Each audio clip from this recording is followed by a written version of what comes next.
para guru honorer yang sudah diterima dan menjadi guru P3K, maka mereka akan mendapatkan gaji sebesar 4.060.490.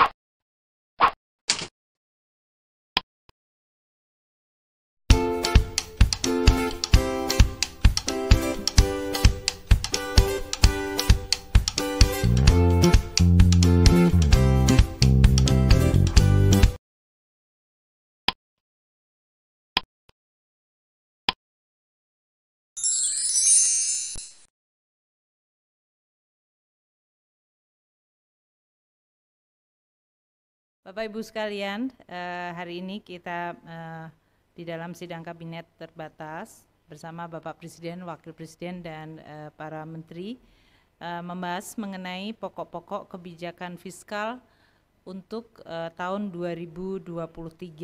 Seperti diketahui, untuk penyusunan APBN 2023 tahun depan memang diperlukan suatu proses yang cukup panjang, termasuk pembahasan di dalam sidang kabinet untuk menetapkan posturnya dan kemudian indikasi dari pagu dari setiap kementerian lembaga. Untuk anggaran pendidikan tahun depan akan meningkat lagi mencapai 595,9 triliun hingga 563,6 triliun rupiah. Ini lebih tinggi dibandingkan tahun ini yang anggaran pendidikannya ada di 542,8 triliun.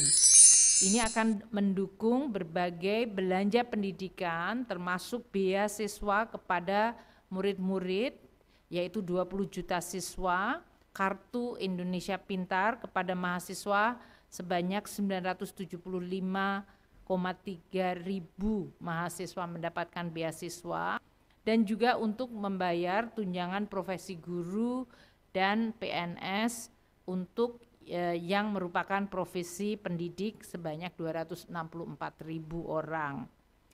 Belanja pendidikan juga dipakai untuk operasi sekolah melalui BOS dan juga bahkan biaya operasi sampai tingkat PAUD, yaitu pendidikan usia dini, di mana 6,5 juta anak-anak pada usia dini yang akan mendapatkan manfaat.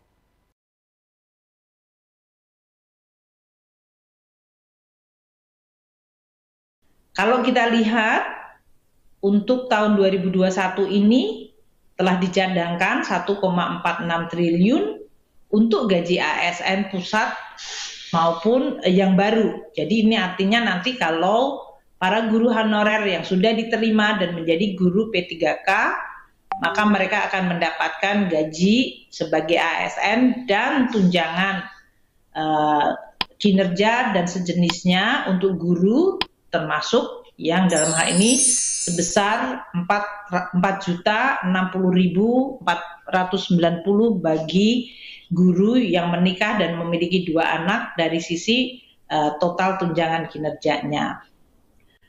Ini adalah anggaran yang sudah disediakan dalam bentuk APBN pusat maupun APBD.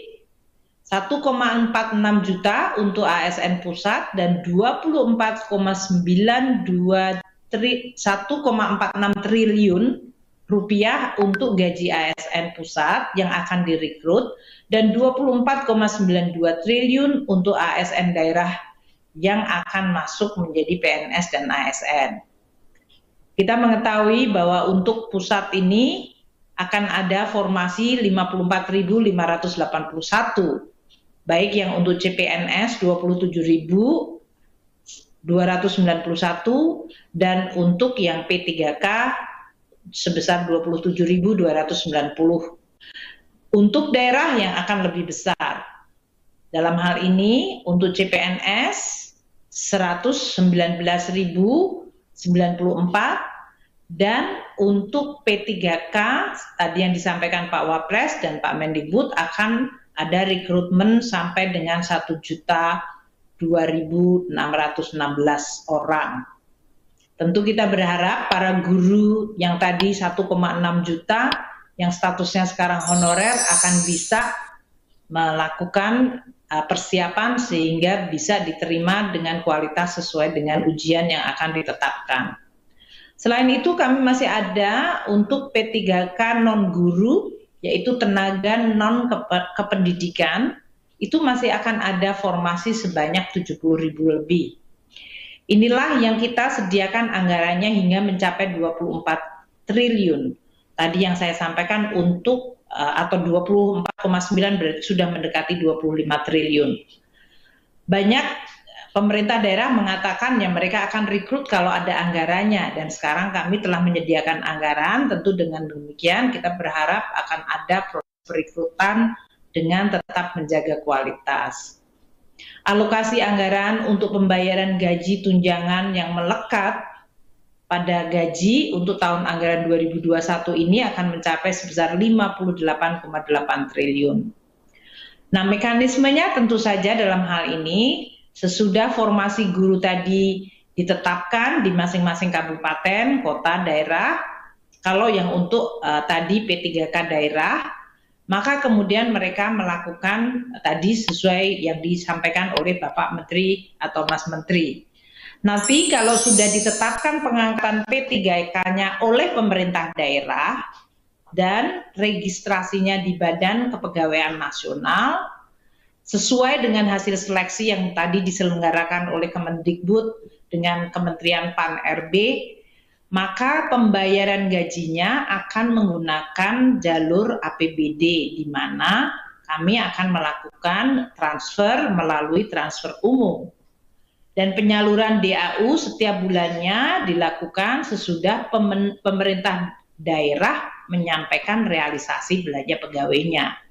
Jadi dalam hal ini Kementerian Keuangan akan terus mengikuti proses ini, berapa yang nanti akan mengikuti ujian, berapa yang kemudian betul-betul direkrut, berapa yang kemudian mendapatkan pengangkatan oleh pemerintah daerah dan ditetapkan atau diregistrasi di BKN, dan dengan basis itu kemudian akan dilakukan transfer umum sehingga kemudian pemerintah daerah bisa membayar melalui dana transfer umum yang ditetapkan.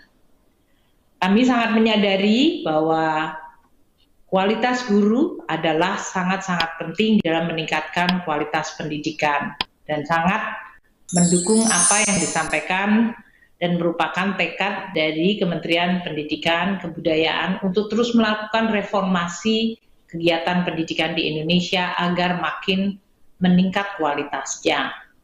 Saya selalu teringat bahwa teachers affect eternity, no one can tell where their influence stop. Artinya pengaruh guru itu hampir selamanya dan nggak pernah bisa diketahui kapan berhentinya. Banyak kalau Bapak dan Ibu sekalian dengar orang yang sukses nanti mengatakan saya teringat kepada guru saya yang inspiratif, dan itu selalu diingat sampai sepanjang hayatnya. Jadi profesi guru adalah profesi yang luar biasa penting.